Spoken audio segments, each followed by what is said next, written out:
Welcome back to Salt City Counseling.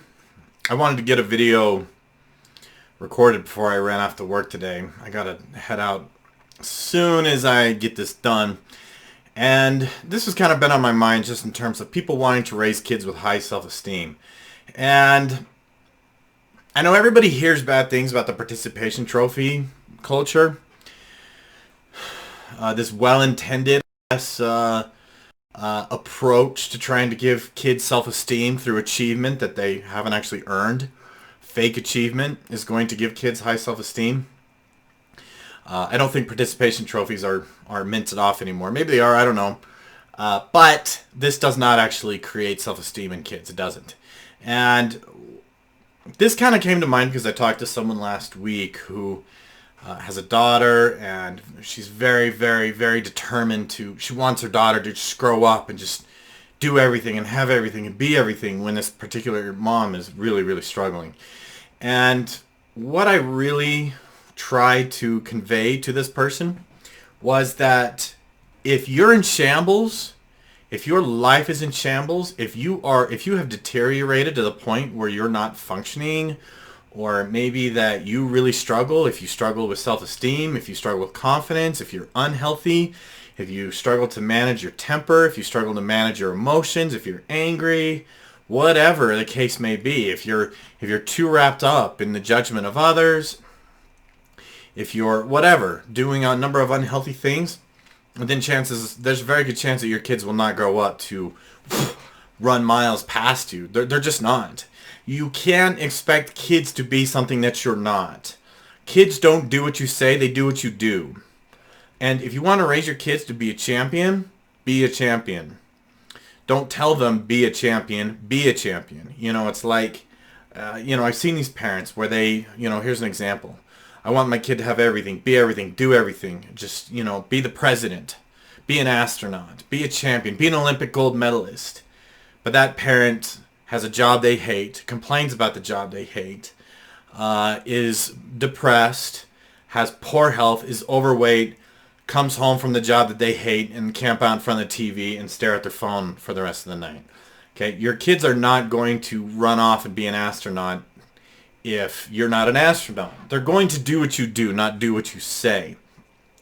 And so the truth is, if you want your kids to have high self-esteem, you have to demonstrate this. You have to live it. And I think that a lot of parents don't necessarily have a strong sense of self, or like a really positive sense of self. You cannot communicate or instill a positive sense of self into a child if you don't have this. Where would they learn it? Where would they learn it, right? And the brain will imprint behavior, right? Your kids will learn from watching you, not doing what you say. Hey, you have high self-esteem, right? And the truth of the matter is there are good ways to develop your child's self-esteem, but frankly, it starts with you. Again, you cannot have self-esteem and then expect your kid to have self-esteem. So you need to cultivate this in yourself. And I believe that one of the concurrent and pervasive parenting practices and cultural norms is to sacrifice everything for your kids, and that you are this unhealthy, insecure lump, and that will somehow propel your kids into greatness. Okay, no, champions raise champions. Okay, and people with low self-esteem raise kids with low self-esteem. People who are dysfunctional raise dysfunctional kids. That's just the truth. And the thing is if your words say one thing and your actions say another, hey kiddo, like if your words say, hey kiddo, I want you to be happy and healthy, and I want you to understand that you can grow up and accomplish anything that you want to accomplish, but you don't accomplish.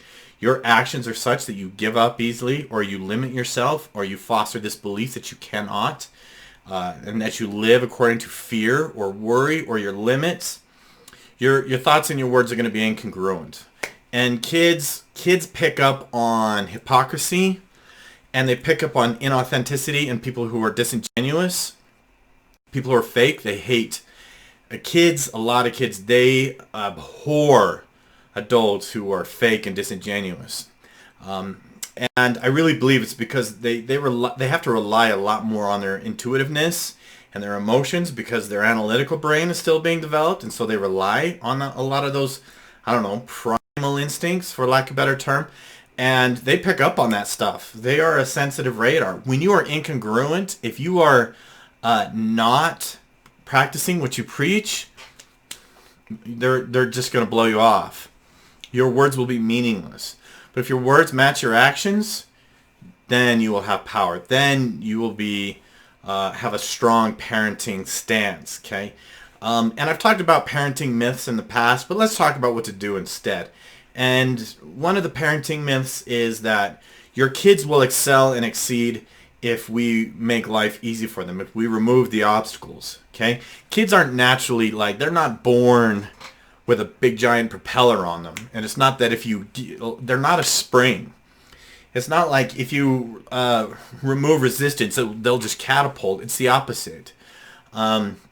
The resistance and the troubles that they have are actually what creates that strength, that ego strength, that desire to adapt and overcome. And so you can cultivate their self-esteem by approaching problems and issues like, great, what is this going to teach you? The most painful lessons the greatest lessons come from some of the greatest pain sometimes and the biggest failures. And unfortunately, as parents, I think sometimes we're like, well, if my kid is struggling, I have failed, or if they're in pain, I'm in pain. And there's this pervasive myth that if your kids are having hard times or if they have problems, that you have failed them as a parent. So too many parents go to work, they're too busy sweeping problems under the rug, making things look great when they're not great, pretending there aren't problems and issues, and instead you can welcome those issues, because when you teach your kids how to adapt and overcome, that's where the self-esteem comes in. That's where, one of the strongest kids that I know has been through tremendous adversity. He's been through stuff that a kid should not have to go through, as well as a smattering of a few other things. And this kid just turned 18, and out of all the kids that I've worked with in the last few years, this is the kid that I worry about the least in terms of being able to really be successful in life, because he had these challenges, because he had to adapt, because he had to overcome. He's really resilient. He's really strong. He's been through some very difficult and painful things, but he's tough as nails. At 18, he's way tougher than I was at 18, that's for sure. So cultivating self-esteem, step number one, you have to be what you want your kids to be. You can't expect them to be something that you're not. You can't expect them to learn something that you're unable to teach them. How can you teach them self-esteem if they don't have it? If you don't know how to fix a car, don't tell your kid hey, go fix the car. Well, why haven't you fixed the car? Because they haven't learned. And they learn self-esteem by watching you. So you could ask yourself, do I have self-esteem? No. If the answer is no, get on it. Figure it out, okay?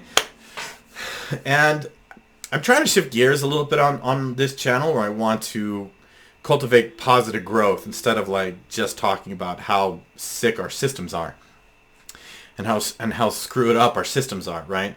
So stay tuned if you want some more tips and tricks on how to actually generate this really strong, bulletproof kind of family.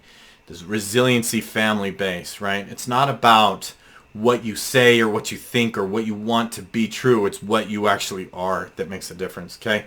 And that's going to do it for this one. I got to get to work. Thanks for watching. Like, subscribe, share if you like my content.